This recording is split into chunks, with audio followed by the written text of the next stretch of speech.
سلام، من حاتفه رسولی هستم. 18 سالمه، اما میخوام یه فلش بکی بزنم به وقتی که 8 یا 9 سالم بود. یه برنامه پخش میشد به اسم شوتبال. ها نمیدونم کسی تجربه داشته دیده این برنامه رو یا نه. توی اون برنامه یادم یه باری 3 تا دختر از دانشگاه شریف اومده بودن و مجری که حالا توی اون برنامه بود همش میگفت اینا نخبه‌های شریفن و حالا سرمایه‌های این کشورمونن. و خب من به عنوان دانش آموزی که حالا توی روستا بودم و از روستا متولد شدم، همیشه آرزوم این بودش که آیا من هم میتونم یک روزی شبیه اینها باشم؟ آیا من هم میتونم یک روزی این اصطلاح نخبگی رو به دوش بکشم؟ و خب حالا مسابقات مختلفی بود که برگزار میشد تو سطح دانش آموزی.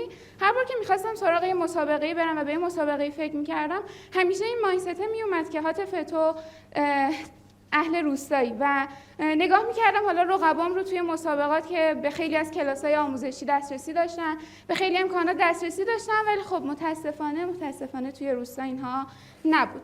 تا اینکه گذشت من بزرگ شدم، 16 سالم شده بود و برای اولین بار اسم المپیاد رو شنیدم. خواهرم تشویقم کرد که برم توی آزمون المپیاد شرکت کنم و همیشه بهم میگفتش که یه آزمونه، حالا فارغ از شرایطی که هست یا قبول میشی یا نمیشی، به هر حال چیزی از دست نمیدی. اگه قبول شدی که چه بهتر، نشدی هم که خب قرار نیست چیزی از دست بدی.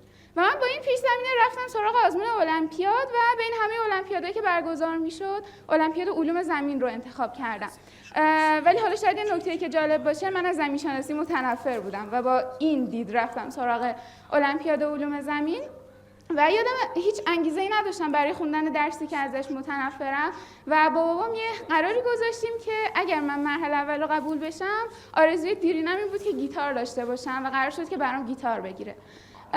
یادم هر بار که مثلا توی این مسیر خسته می شدم، همیشه میرفتم توی دیجیکالا گیتارهای مختلف رو نگاه میکردم، مارکی که حالا دوست داشتم و انتخاب میکردم که اگر قبول شدم اون رو بخرم. و من با آرزوی حالا خریدن گیتار خوندم تا رفتم و مرحله اول المپیاد قبول شدم.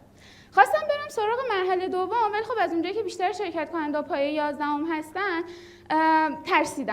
ترسیدم چون که روستایی بودم، چون که امکانات نداشتیم، اونم توی روستایی که حتی اینترنت به زور قابل دسترسه. ولی خب مدیرم یادمه 27 اسفند بود که سر سفره شام بودیم، با هم تماس گرفت و کلی صحبت کرد که کسایی بودن که این مسیر رو به پایان رسوندن، کسایی که تو شرایط خیلی سختی تونستن به موفقیت دست پیدا کنن و لزوما همه شرایطشون خیلی پرفکت و عالی نبوده. من یادم مدیرم دقیقاً نیم ساعت تمام با من صحبت کرد و اون مکالمه انقدر رو من تاثیر گذاشت که باعث شد من به محض اینکه تلفن رو قطع کنم برم و منابع المپیاد رو دانلود کنم و شروع کنم برای مرحله 2 خوندن. من این مسیر رو ادامه دادم تا جهانی المپیاد علوم زمین و بعدش هم المپیاد نانو. و امروز که من اومدم اینجا میخوام اینو بگم که بچهای روستایی خیلی جاها شروع میکنن ادامه میدن ولی یه سری موانع براشون توی این مسیر پیش میاد. خیلی جاها محدودیت هست، خیلی جاها امکانات نیست. خیلی مثلا توی رقابت‌ها مخصوصا می‌بینیم که حالا خیلی از بچه‌هایی که توی مدارس شهری شاید تحصیل می‌کنن امکانات بیشتری دارن، از در واقع کلاس‌های بیشتری برخوردار میشن، ولی مثلا دانش آموز روستایی خب حتی اینترنت دسترسی نداره، رفت و آمد براش سخته، کلاس آنلاین بازدهی حضوری رو نداره و خیلی مشکلات دیگه.